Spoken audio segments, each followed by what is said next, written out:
A few hours ago, I posted a poll that already has 1.6 thousand votes asking you all if Trump or Biden won the debate. The overwhelming majority says Trump with 95%, but I want to pass the question on to you in this video of what you thought about that. Good, bad, ugly. And please be respectful in the comment section. I know this can be a sensitive topic, but I want to get your honest thoughts about this. Some said I should have put a category C of neither won the debate, but here are some of the comments under that poll if you are interested in what some of the other viewers think. But this video isn't going to be about the debate. By the way, like the video if you think that Trump won the debate, and dislike the video if you think Biden won, and be honest about that.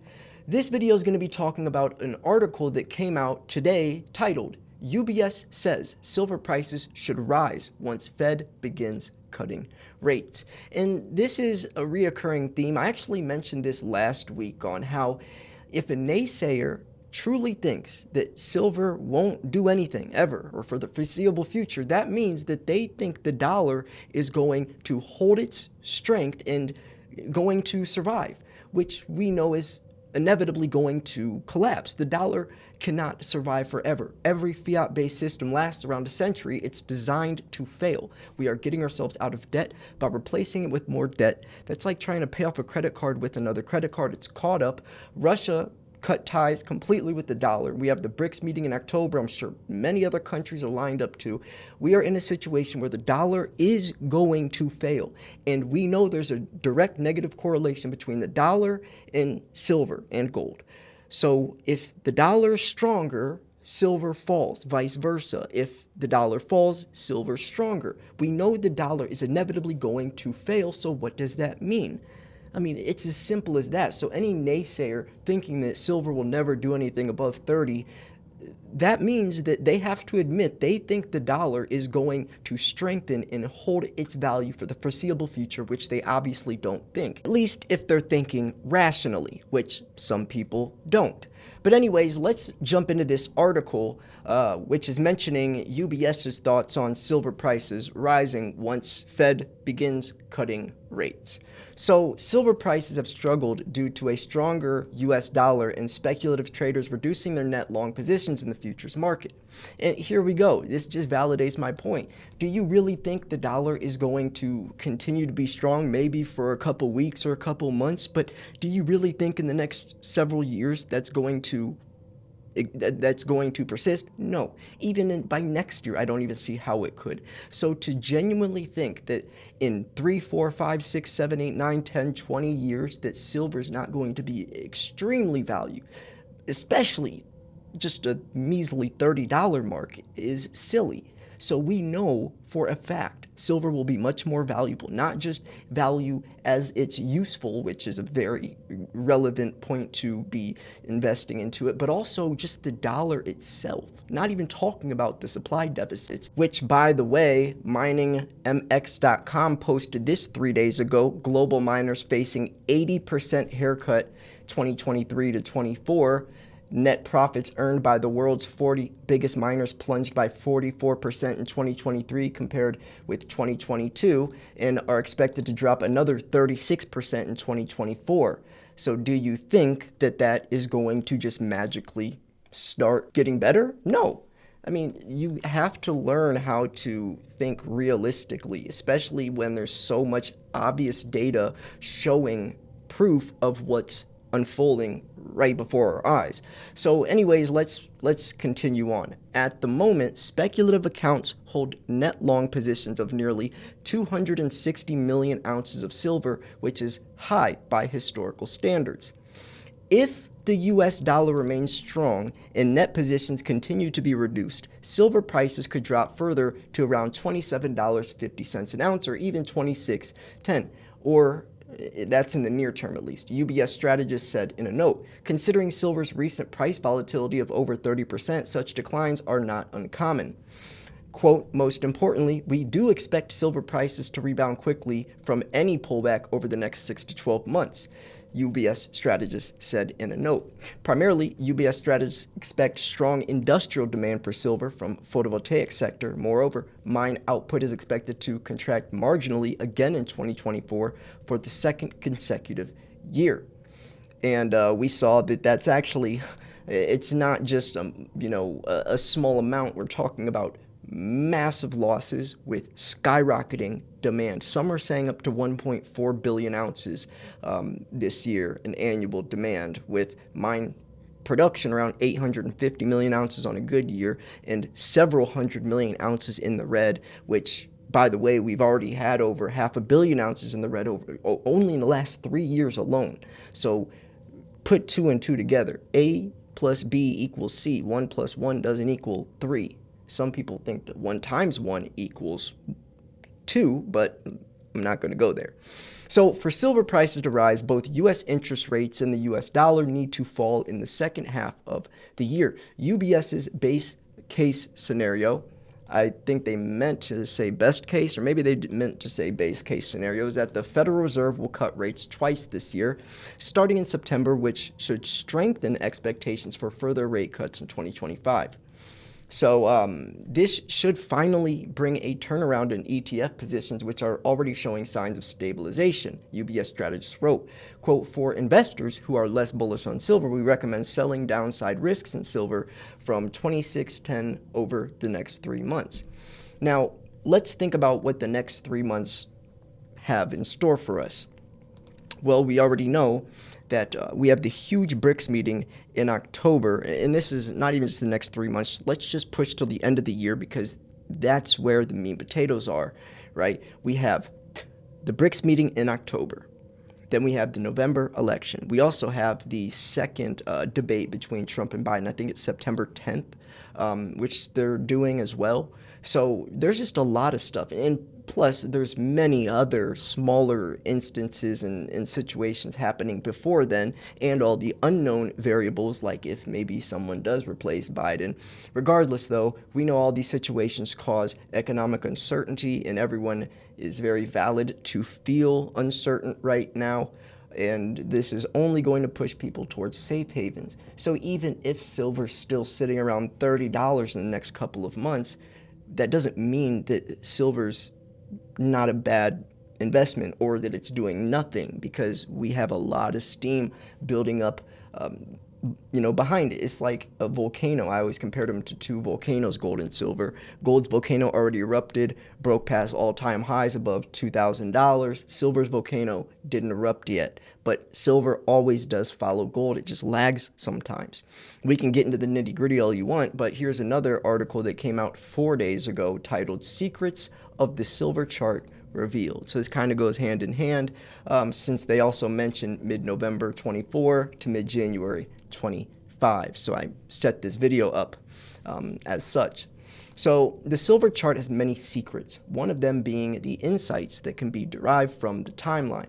The silver bull run can continue either as of mid-November 24 or mid-January 25.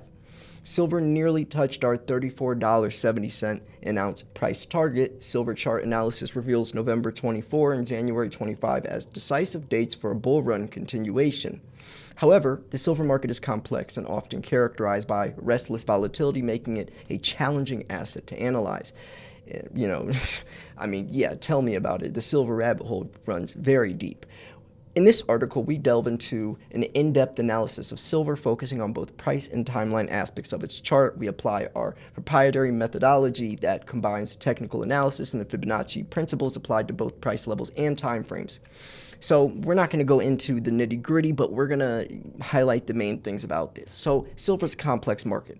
Silver is known for its volatile nature. Unlike gold, which often serves as a stable safe haven asset, silver prices can fluctuate wildly due to a variety of factors, including industrial demand, geopolitical events, macroeconomic trends. This volatility can be daunting for investors, making it difficult to predict price movements and requiring a strong stomach to handle the market's ups and downs. Moreover, The silver chart itself can be quite complex. Patterns may not always follow conventional technical analysis rules, and sudden price swings, often coinciding with changes in market forces, can create confusing signals, especially throwing in so much speculation into play nowadays. This is where our unique methodology comes into play, offering a structured approach to deciphering the chaos and identifying key trends and opportunities. Question: when will silver hit $100?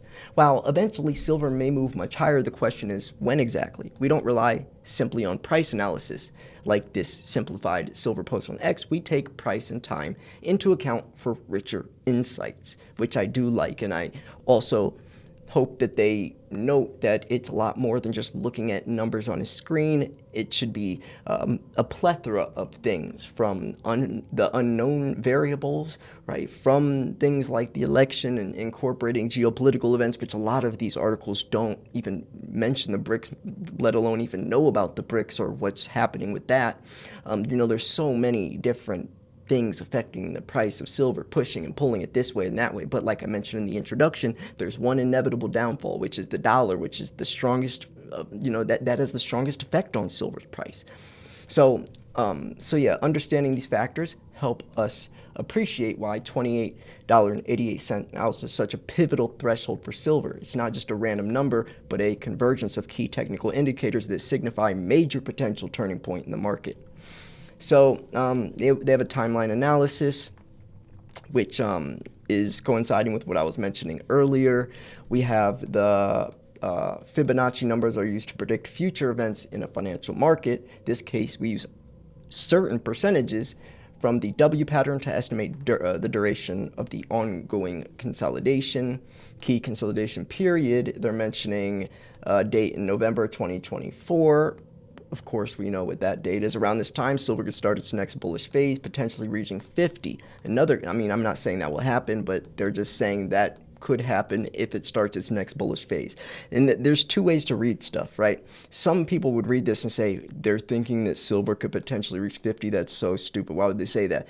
But they're actually saying around this time, silver could start its next bullish phase. If it starts its next bullish phase, which would be something we haven't seen since 2011 when it hit 50, that's why they said potentially reaching 50, because there's no middle ground between $30 to $50 since silver last hit $50, and we're now breaking there. Like they said, it hit 34 something. So that's why they're saying that. There's two ways to read something. And if you're negative and looking at it one way, that's how you're going to take it. But if you're optimistic and open-minded, you're going to look at it how they're actually saying it. Another critical date. There's also another significant period, which brings us to January 2025. This is another critical time frame when we might see significant movements in silver's price. So, that's what they go to. Here's the conclusion, though. As we approach the decisive dates of November 24 and January 25, we will continue to monitor the markets closely. This scenario is not a forecast, but a way to illustrate our methodology. So, of course, the October stuff, the unknown variables, who knows what the foreseeable future, is hiding for us. No one has a crystal ball, but I know that any situation that happens is going to be bullish for silver in some way, shape, or form. And like I always mention, silver stackers will get the last laugh. And I don't even want to say laugh, because what's going to push silver's price higher is actually devastating and can be extremely dangerous, right? We might make a pretty penny, but at what cost? So anyways, we're preparing for, we're not investing in the silver hoping things, get worse. It's just we understand that they are, and you have to prepare. And even not preparing is still preparing. Right? You're always making a choice. Even not making a choice is making a choice. To not make a choice, that's procrastination at its finest. And, you can't, we don't have time for that, especially when we're talking about our financial security that we've worked so hard for, our hard-earned dollars. We're not about to just let our hard-earned money just start burning away in our bank account due to inflation, rather hyperinflation at this point.